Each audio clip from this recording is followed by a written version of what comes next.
One of the biggest things which I think is a problem for most of us is the fact that we feel depressed, we feel anxious, we feel anxiety. You could be in a place which has the most beautiful things around you, but you don't feel happiness.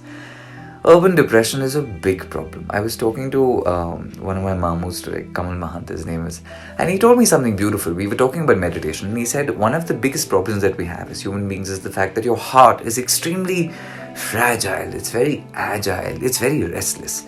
So when you try to center yourself and when you try to think about just this one moment, in this one moment, in this precise moment, you're not feeling joy or sorrow. But the trouble is when you sit in dhyan, when you sit in meditation, your mind is pulled to two directions. Either your mind is being pulled towards the past, which is the bhutkal. You're thinking about the things that have happened to you, the things that have bothered you in the past, something that didn't go the way you planned it. Or your mind is thinking of the future, of the things that you want to be, the things that you want to achieve, the things that you want to aspire. It is so hard for us today to sit in one place and to center ourselves and think about this one moment where nothing else matters. And the trouble with living in the past or in the future is the reason why we somehow feel depressed, we feel anxious, we feel nervous. He was telling me something very cool today. He said, when you look at the senses that you have, you've got 7 gateways, all right? You've got 2 eyes, that makes it 2. You've got 2 ears, that makes it 4. You've got 2 nostrils, that makes it 6. And then you've got 1 mouth. Those are the 7 windows that you have to the entire world. Here's the ironic part, all right? Your pleasure, your sins, your lust, greed, anger, everything is incepted, is taken in through these senses. But when you're meditating, you're doing the exact opposite. The entire life as you know it, beauty, adventure, thrill, the things you like looking at is all with your eyes. But when you're meditating, you shut your eyes.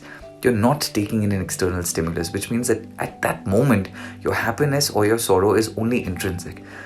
When you think about the years, all the sounds that you listen to, the music that you listen to, the gossip that you indulge in, when you're meditating, you're trying to shut out all the external sound because you're trying to hear that one inner voice in yourself. And that voice has got to only be peace unless you're still listening to the sounds of your future or your past. When you're in meditation, your mouth in which you say so many things or the mouth with which you eat, you're not eating and you're definitely not saying anything. And when you're meditating, your nostrils in which you breathe about 22 times in a day, you slow your breath down. Reality as you know it completely changes and alters when you take those 4 or 5 minutes in a day where you sit with yourself. You shut these external windows that we all have, not to our soul but to our physical selves. And you transcend into yourself. We always talk about the things that make us happy externally. It feels great to have people who love you. It feels great to have people tell you the most amazing things. But those are the senses that are giving you happiness because you're hearing it or because you're seeing it. So what he was explaining to me very beautifully today about how a lot of the people today feel like they're not happy is because we all have these targets that we've set to ourselves. That either we're constantly so stressed and anxious because we're trying to constantly achieve them, and there are things that are beyond our control. Or we're angry and anxious or jealous sometimes because we see others succeeding in some of the things that we possibly want to do. But for whatever strange reason, we're unable to do that. There is a difference between being stressed and anxious and being ambitious. Stressed and anxious is coming from a place of negativity. You're not in a good place. Being ambitious is coming from a place of you wanting to do something good. And while the obvious thing would be for you to say that one is worse than the other, the fact is, it is also that greed for ambition sometimes which is making you feel anxious. While it's coming from a place of positivity and from the place of wanting to make yourself better, the fact is the road to get this making you feel very, very nervous. Here's what I liked about some of the things I was reading, some of the things I was thinking about. And I have a lot of time to think when I'm in Himachal at the moment.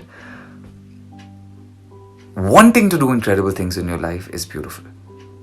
Wanting to achieve is beautiful. Unfortunately, today, we're living in a world where the means to get somewhere are not as important as the goal itself. Do what you want to do, but do it with your conscience. As far as stress goes, here's what I feel about it. You've got 2 kinds of problems. Some that you can solve. There's no reason to stress because you can't solve them. There are some problems that are not in your control. Stressing about them most certainly isn't going to solve them. Let that be your mantra and see how that changes your life.